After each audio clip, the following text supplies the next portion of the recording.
Hello and welcome to another Gadabout United video and another United legend in 5 minutes or less.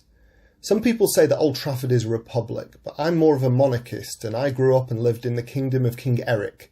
But 3 decades before the flamboyant Roi de Manchester was thrilling the multitudes with his exploits, lifting silverware and scoring goals of genius, many of you witnessed the first king of the Stretford End, a Scottish pretender, who helped the Red Devils become the emperors of Europe. A man hailing from Aberdeen, but like Eric, found his way to a legendary manager via the continent and Yorkshire. It's time to pay homage to the king, Denis Law. As a boy, Denis Law seemed to be amongst the most unlikely to become a footballer. Slight of build, undernourished from a poor part of Aberdeen within a big family, didn't have a pair of shoes until the age of 12, and with the added handicap of having a serious hereditary squint. What became of him, worshipped as a king at the biggest club in the world, the hero of a city, Scotland's top scorer and part of the Holy Trinity with Bobby Charlton and George Best. This is a true rags to riches story. Spotted by a local scout for top flight Huddersfield Town, the 14-year-old Denis Law went down to Yorkshire in the spring of 1955 for a trial. The reserve manager, a certain Bill Shankly, said of the young Denis, "He looks like a skinned rabbit, but performs like a bloody panther."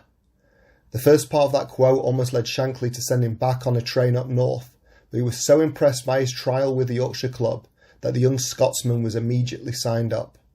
Within the year, Denis had had corrective eye surgery on his squint, giving him not only more confidence both on and off the pitch, but this also enhanced his game immeasurably.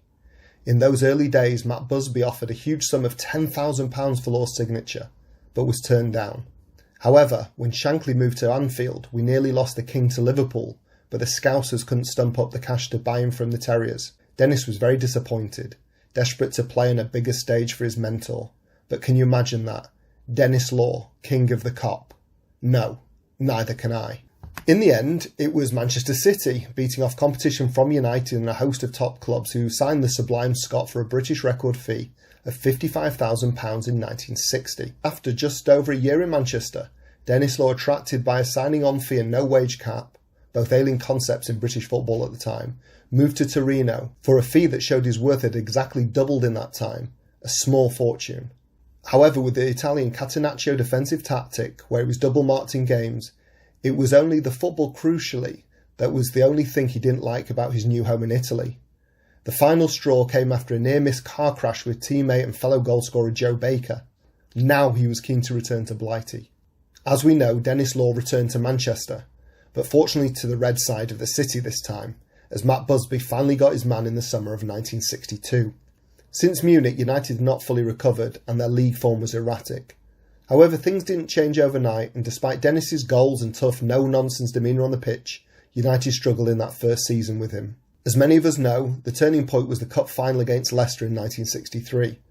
Despite being massive underdogs, United won 3-1, with Law amongst the scorers. The blonde maestro started to recruit a legion of new admirers from that day. From then on, United improved dramatically, coming runners-up in the league the following season and taking the title in 1964-65, with Denis scoring in excess of 30 goals in both of those seasons. Indeed, in that first season after winning the cup, in 63-64, the Scot scored a massive 46 goals in just 42 games in all competitions. He remarkably won the Balon d'Or, becoming only the second Brit after Sir Stanley Matthews to win it. Denis's rough-and-tumble style, where he wouldn't be bullied or dominated, his unselfish play and some indescribable electric energy he gave off, endeared him to the Stretford End, and his prolific goal-scoring earned him the title of the King. Furthermore, Denis's celebration of holding the cuff of his jersey as he raised his arm in triumph after scoring became a trademark. Club-wise, Denis had won both the league and the cup, and all that was really left in those days of major value was the European Cup. Another 20-plus goal season in 66-67, despite a knee injury, brought the Red Devils another title and a crack at the coveted football prize. Unfortunately, this niggling knee injury was to plague the King for the rest of his United career. After that campaign, he would only play 2 more 40-plus game seasons, and more tragically, it would cost him his place in the European Cup final in 1968. The closest the Lawman got to the European Cup was when he led the boys out in the semi-final against favourites, the indomitable Real Madrid. And yes, that is Russian linesman Tofik Baramov officiating. He was actually from Azerbaijan. A terrific 1-0 win at Old Trafford thanks to George Best in the first leg, saw Law already out of the second leg and the season. He was due an operation on his knee that regular cortisone shots could no longer keep at bay. Law eventually had 1.5 inches of gristle, in part due to early operation on his knee not going entirely to plan, removed. However, he wasn't part of the 4-1 triumph over Benfica at Wembley, which was especially gut-wrenching as it would have been him, instead of Bobby, who would have lifted the trophy as club captain. Denis had one last shot at the European Cup the following season. Individually, he was the leading scorer in the tournament that year with 9 goals, but couldn't do anything in the semi-final to avoid going out 2-1 on aggregate to eventual winners AC Milan. A clearance off the line, which Denis is still adamant was a yard over, and the Reds had lost out to dodgy refereeing, seems to have been the difference. That, unfortunately, was the zenith of Denis Law's time at United, and even though there was another 3.5 seasons, it was Sir Matt's retirement and the unstable succession of managers, as well as his knee niggle, that all took their toll. The crowd would groan every time the team was announced and he wasn't in it, something that no other player would get, and this disappointment became more and more frequent up to his departure. By midway through the 72-73 season, the new manager, Tommy Docherty, had refused Denis's plea for 1 more year and instead made the fateful decision to sell him to Manchester City. I'm sorry, but I can't leave Denis's story there. As we all know, United, deep in relegation trouble, needed a win against Manchester City at Old Trafford with a couple of games to go to have any chance of staying up. However, it was Law's back heel where it appears, and when interviewed he seems to imply, that he tried all he could do to miss it. Nevertheless, the ball ended up in the back of the net.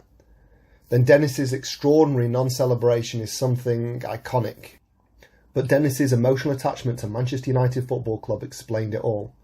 That was his last ever kick in the First Division. Unlike footballers of the last 20 years or so, Law's biggest passion was actually playing for his country. It all started, ironically, in 1958, and 2 years after Sir Matt had made a generous £10,000 offer for the boy. It was the same man who showed his faith in him with his first Scotland cap versus Wales at Ninian Park. And perhaps it was that moment that inextricably linked the fortunes of the two Scotsmen together, to United's immense benefit. All in all, Denis Law holds the goal-scoring record of 30 strikes for his country with Kenny Dalglish, although our king did it in almost half as many games. So, that was the affable private King Denis Law, the Lawman, a man who never likes to watch footage of himself play, whose closed personality off the pitch was the mirror image of his battling, electric, charismatic performances on it. If only he'd remained fit and United could have sorted out their managerial succession issues at the tail end of his career, maybe he would have won a number of trophies he deserved. Maybe United wouldn't have got relegated. Regardless, his 11 years at Old Trafford, with his record speaking for itself, no one would doubt his legendary status, or even that he was the greatest. So what does Denis mean to you? Please comment below and like, share and subscribe. Thank you for your support.